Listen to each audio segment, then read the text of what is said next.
దీంట్లో అయితే రాష్ట్ర ప్రభుత్వము చట్టం ఏదో ఒక నిబంధనలు తీసుకురావడానికి వాళ్ళకి వెసులుబాటు ఉన్నది ప్రభుత్వ పరంగా. లేదు వెసులుబాటు. కేబుల్ యాక్ట్ లాగానే సేమ్ ఇది కూడా ఒక యూట్యూబ్ యాక్ట్ లేకపోతే ఒక digital media YouTube act. YouTube మీద ఎవరికి నియంత్రణ ఉంది? ఒక్కటి ఎగ్జాంపుల్ మీరు నాకు అర్థం కాలేదు. ఆయన ఏమంటుండు, నేను నియంత్రణ చేస్తాను లేదు. అవును, ఎట్లా నియంత్రణ చేద్దాం? మీరు విలువలు పాటించాలి. ఇప్పుడు వ్యక్తిగా, నేను ఒక వ్యక్తిగా, నేను ఒక నివాసిగా, పేపర్లకు యాక్ట్ తెచ్చినప్పుడు, టీవీలకు ఒక యాక్ట్ తెచ్చినప్పుడు అది నియంత్రణ కానప్పుడు యూట్యూబ్లకు లేకపోతే డిజిటల్ మీడియాకి తేవడం కూడా నియంత్రణ కిందకి రాదు. అది కూడా ఒక పద్ధతి తీసుకురావడం కింద వస్తుంది. యాక్ట్ అనేది ఆయన అనేది ఏంటంటే ముఖ్యమంత్రి స్పీచ్లో ఉద్దేశాన్ని చెప్తా. అవును, దాన్ని నెగిటివ్ తీసుకుంటారు, పాజిటివ్ తీసుకుంటారు. యూట్యూబ్లో కొన్ని విడిపోయి ఉన్నాయి. కొంత కంటెంట్ వేరు ఉంటుంది, కంటెంట్ వేరు ఉంటుంది. ఆ రోజు ముఖ్యమంత్రి విమర్శించడం ద్వారా తనకు ఎక్కువ రేటింగ్ వస్తుంది, ఎక్కువ వ్యూవర్స్ వస్తారంటే కూడా అది కూడా చేస్తారు. ఇట్లా ప్రభుత్వానికి మనం ఎదురు నిలవడం. అప్పుడు ఆ రోజు రేవంత్ రెడ్డి ఏ యూట్యూబ్ తో పైకి వచ్చిండు, ఈ రోజు ఎందుకు అట్లా అంటుండే ప్రశ్నించే నీకు ఉంది, ప్రశ్నించడానికి ఉన్నది. కానీ పొలిటికల్ పార్టీలాగా వివరించకండి మీరు అని చెప్పిండు ఆయన. నేను ఒక దగ్గర గొడవ అయింది, అక్కడ క్లియర్గా తెలుస్తుంది మేము పొలిటికల్ పార్టీ తరపు నుంచి వాళ్ళు వచ్చిరని. అప్పుడు ప్రజలలో తెలిసి తెలియక కొన్ని సంఘటన జరుగుతాయి. ఆ జరిగిన దాన్ని మీరు జర్నలిజానికి ఆపాదించుకోవడము, లేకపోతే అక్కడ దాడి చేసిన వాళ్ళు ముఖ్యమంత్రి అనుచరులను నా ప్రమేయం లేకుండా నన్ను నిర్మించడము, ఒక సున్నితమైన రేఖలు మీకు లేకుండా పోతున్నాయి. అదొకటి. ఆయన అన్నది ఏంటంటే 20 ఏళ్ళు 15 ఏళ్ళు ఒక జర్నలిస్ట్ సెంట్రల్ మీడియా హాల్లోకి ఎందుకు ప్రవేశించారంటే ఒక బెంచ్ మార్క్ ఉంది.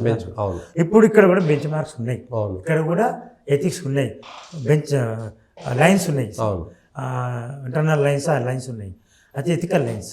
ఇక్కడ యూట్యూబ్ వచ్చే వరకు దారిన పెట్రోల్ పెడుతున్నారు, ఎక్స్పీరియన్స్ ఉన్న వాళ్ళు పెడుతున్నారు. డిజిటల్ మీడియాను మంచి వాళ్ళు పెడుతున్నారు, చెడు వాళ్ళకు ఆయుధం అవుతుంది. తర్వాత డిజిటల్ మీడియా వచ్చిన తర్వాత వాట్సాప్ యూనివర్సిటీ వచ్చిన తర్వాత ఓ ఊరికి ఒక ఎడిటర్ అయిపోయిండు, గల్లీకి ఒక రిపోర్టర్ అయిపోయింది. మా ఊరిలో నేను రిపోర్టింగ్ చేస్తున్నప్పుడు మా ఊరిలో ఒక గ్రూప్లో ఒక నాయి బ్రాహ్మణుడు, నా క్షురకులో ఎవరు ఆస్థాన క్షురకుడు పెట్టిన మెసేజ్, వాట్సాప్లో పెట్టిన మెసేజ్ నాకు ఫ్రంట్ లైన్ పత్రికలో పనిచేస్తుంటే నా వార్త కంటే వాళ్ళ వార్తకు ఎక్కువ వ్యూస్ ఉంటాయి. ఊరి వార్తలు, లోకల్ వార్తలు వాళ్ళ దగ్గర చేసినండి. ఎందులో వచ్చింది వార్త అంటే వాట్సాప్ కూడా అనడానికి పరిస్థితి. వాట్సాప్ అంటే ఇప్పుడు 7 ఏళ్ళ కింద మాట చెప్తున్నాను. ఎంతో వార్త చెప్తే ఆ వార్తలేమో 100 మంది చదువుతారు, ఏమో వేరే క్షణాల్లో వీళ్ళనే వెళ్ళిపోతారు. దాన్ని కంట్రోల్ చేసే పరిస్థితి లేదు. వాట్సాప్ ఎట్లా కంట్రోల్ చేస్తావు, డిజిటల్ ఎట్లా కంట్రోల్? ఆయన అన్నది ఏంటంటే స్వయం నియంత్రణ, స్వీయ నియంత్రణ, సువమోటోగా ఉండాలి. అభ్యంతరాలు చెప్పండి. ఆయన అనేది అంటే నేను కూడా చాలామంది చెప్తా, లక్ష్మణ రేఖ అనేది కాకుండా ఎథికల్ లెన్స్, ఒక నియంత్రణ రేఖ ఉండాలి. లక్ష్మణ రేఖ అని చాలా పాతవాడు. నియంత్రణ రేఖ అంటే ఇట్లా మోరల్ వాల్యూస్. నువ్వేమి ఇస్తున్నావు, వార్తని ఇస్తున్నావు, వాస్తవాన్ని ఇస్తున్నావు. వార్త ఇవ్వు, వక్రీకరించు. నీకు వార్త ఇచ్చే దమ్ము, వాస్తవం ఇచ్చే దమ్ము లేదు. కానీ వార్త ఎన్కౌంటర్ జరిగింది, పోలీసులు ఎన్కౌంటర్ చేసిండ్రు, పోలీసులకు ఎదురు కాల్పులు జరిగినాయి, అకార్డింగ్ టు పోలీస్ సోర్సెస్ అంటాం. ఎన్కౌంటర్ జరిగాయనే విషయం మనకు తెలుసు, పట్టి కాల్చి చంపేస్తారని చాలా మంది తెలుసు. ఇక రాజకీయ నాయకులు చెప్పేది, ముఖ్యమంత్రి చెప్పేదానికి అర్థం వేరు ఉంటుంది అని చెప్పింది మనం రాస్తాం, తప్పలేదు. చెప్పింది రాయడం వేరు, ఆయన అర్థాన్ని విపరీత అర్థాన్ని వెతుకోవడం వేరు. కానీ ఒక ఇన్సిడెంట్ జరిగినప్పుడు వాస్తవం ఏందని రాయాలి. కానీ రాయకపోతే నువ్వు వార్త రాయి, వక్రీకరించకు వాస్తవాన్ని. వాళ్ళు ఆత్మహత్య చేసుకునే వాళ్ళు ఏదో ప్రేమించి విఫలమై చేసిరని వాళ్ళు నిందించే ప్రయత్నం చేయకు. బాధితుల పక్షం ఉండాలి. మీడియా అనేది బాధితుల పక్షం ఉన్నది. సోషల్ మీడియా చాలామంది బాధితులను పైకి తీసుకొచ్చింది. ఈరోజు వరదలలో ఖమ్మం వరదల్లో సుభాని అనే ఒక వ్యక్తి చేసిన దాన్ని ముందు ఎంతమందిని కాపాడు సోషల్ మీడియా, దాన్ని ముందు తీసుకొచ్చింది. సుభాని ఏ మీడియా ప్రభావం లేకుండా పోయి ఒక 9 మందిని ప్రాణాలు తెగించి, అంటే యజమాని కూడా వాడు త్యాగం చేసిండు, ప్రాణాలు తెగించి చేసిండు సుభాని అంటూ. ఏ ఫ్రంట్ లైన్ మీడియా ముందు ఎక్స్పోజ్ చేసింది, సోషల్ మీడియాలో అని తీసుకొచ్చింది, కదిలించింది. అబ్బా ఎంత మంచి పని, ఇటువంటి అవకాశం ఒకప్పుడు మీరు అన్నది అదే. ఒకప్పుడేమో టీవీలలోనో పేపర్లలోనో వచ్చింది మాత్రమే వార్త, కాబట్టి వాళ్ళ చుట్టూ తిరగాల్సిన పరిస్థితి. ప్లస్ ఏదైనా పేపర్లలో వచ్చిన దానికి ఖండించాలంటే, దానికి ఒక ఉత్తరం రాయాలంటే, టీవీలో వచ్చిన దానికి ఖండించాలంటే అసలు ఒక సామాన్య వ్యక్తికి అసలు కష్టమయ్యేటువంటి పని. కానీ అదే ఇవాళ ఎవరి చేతిలో ఫోన్ ఉంటే వాళ్ళ సొంత అభిప్రాయం సోషల్ మీడియా ప్రభావం మంచిగా ఉంటే చెడకుండా అవును ఇంటర్నల్గా వ్యక్తులు పోవద్దు.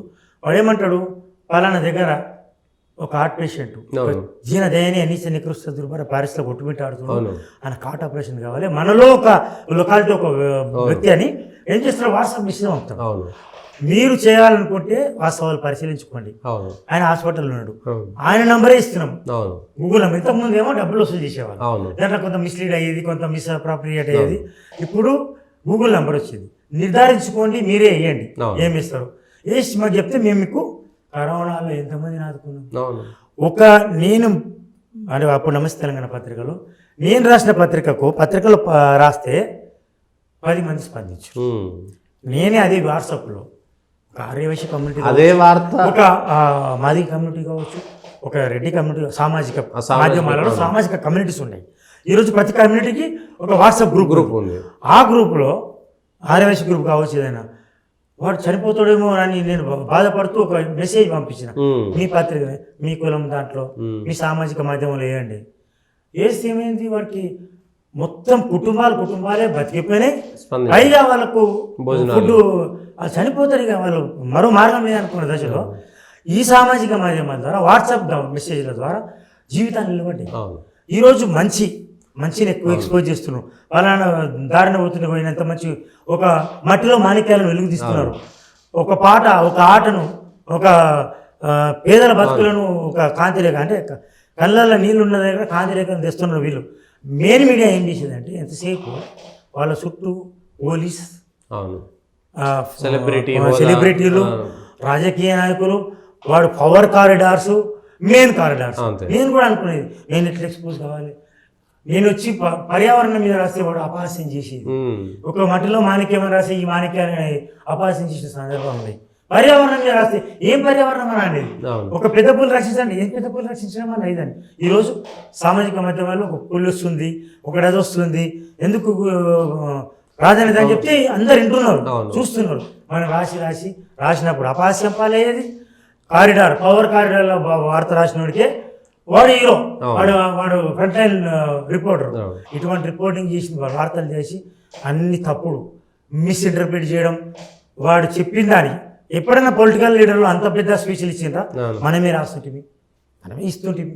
రేవంత్ రెడ్డి లాంటి వాళ్ళు, కొంతమంది దూకుడు ఉన్నోళ్ళు, మంచి సబ్జెక్ట్ నాలెడ్జ్ ఉండి మాట్లాడిన వాళ్ళు చాలామంది ఉన్నారు. అటువంటి వాళ్ళు ఉన్నారు, చాలామందికి మనం ఉపాధి ఇచ్చేది. అదే 35 కూడా. నేనేమంటున్నా అంటే సోషల్ మీడియా వల్ల ఎంత ప్రయోజనం ఉందో హద్దులు మీరడం ద్వారా అంత. మనం ఇంతకుముందు చనిపోయిన వాళ్ళు కూడా ఏది మీరు అద్వాని అన్నారు, నేను వేణుమాధవ్ అన్నా. వేణుమాధవ్ కాదు, చాలామంది, సుధాకర్ కూడా అనే బతికే ఉన్నా, ఇంకా కొంచెం మళ్ళీ మెసేజ్ ఇవ్వండి అని బతిలాడుకునే పరిస్థితి. అయితే ఒక్కసారి వచ్చిందనుకో రిజిస్టర్ అయిపోతుంది. ఇప్పుడు ముఖ్యమంత్రి మళ్ళీ కమ్ టు ద పాయింట్, ముఖ్యమంత్రి అన్నది ఏంటంటే మీరే నిర్ణయించుకోండి అన్నాడు ఆయన. నేను నిర్ణయిస్తానులే, ఎందుకంటే ప్రభుత్వ ఆధీనంలో ప్రెస్ కౌన్సిల్ లేదు.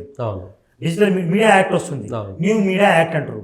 న్యూ మీడియా యాక్ట్లో 2023 నుంచి, అంటే ఈ మోడీ గవర్నమెంట్ రాకముందు నుంచి ఎట్లా డిజిటల్ నియంత్రించాలి, యూట్యూబ్ని ఎట్లా నియంత్రించాలి, వాళ్ళ కంటెంట్ తప్పైనప్పుడు ఎట్లా చేయాలి అని, అరెస్ట్కి ఎట్లా అవకాశాలు ఉంటాయి అని చెప్పినప్పుడు ఇప్పటి వరకు కూడా అది ఆ చట్టం ఆమోదం పొందాలి.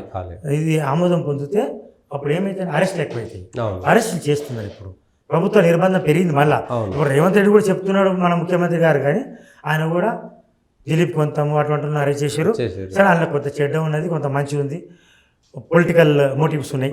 పొలిటికల్ మోటివ్స్తో బెటర్ కాబట్టి మేము చేస్తున్నాం అంటున్నాం. ఇక పెద్ద సబ్జెక్ట్ అవుతుంది. కానీ అరెస్ట్ అనేది కరెక్ట్ కాదు.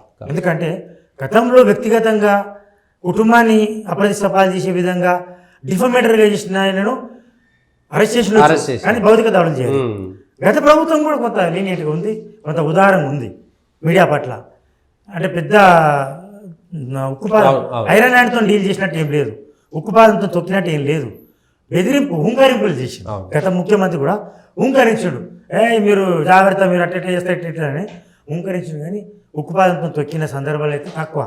గతంలో ఉన్నాయి సందర్భాలు, ఆంధ్రాలో ఉన్నాయి. ఆంధ్ర పాలిటిక్స్ కొంత డాటీ పాలిటిక్స్ అవి ఇప్పుడు మర్డర్ జరిగినటువంటి సందర్భాలు ఉన్నాయి అన్నీ ఉన్నాయి గతంలో. ఇప్పుడు కూడా ఈ రేవంత్ రెడ్డి గారు కూడా మొన్న జర్నలిస్టులకు ఒక మెయిల్ చేసిండు, ఇంకో మెయిల్ చేయాలనుకుంటుండు.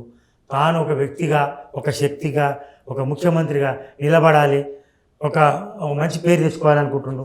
దాంట్లోనే హైదరాబాద్ కావచ్చు, దాంట్లోనే జర్నలిస్టులకు నీతి సూత్రాలు చెప్పవచ్చు, జర్నలిస్టులకు ఇళ్ల స్థలాలు కావచ్చు, ఎవరైనా ఒక ముఖ్యమంత్రిగా నేను పేరు తెచ్చుకోవాలనుకుంటున్నాను. నియంత్రణ రేఖ నా దగ్గర లేదు కాబట్టి, ప్రభుత్వం దాన్ని నియంత్రించలేదు కాబట్టి, మీకు మీరే ఎథికల్ లైన్స్ను ఏర్పరచుకోండి, లక్ష్మణ రేఖ నిర్ధారించుకోండి.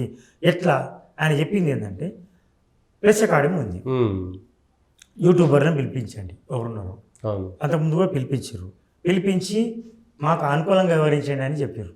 ఇదే రేవంత్ రెడ్డి, ఇదే కేటీఆర్ లేట్గా గుర్తించిన యూట్యూబర్ మొత్తం సమావేశం చేసిండు. సామాజిక మాధ్యమం అన్నారు, దానికి ఒక రూపం ఇచ్చిండ్రు. ఐటీ ప్రొఫెషనల్స్ పిలిపించారు. మీరు ఎట్లా చేయాలి అంటే ఎథికల్ కాదు, ఎథికల్ హైజాక్ కాదు, అనెథికల్ హైజాక్ ఉంది.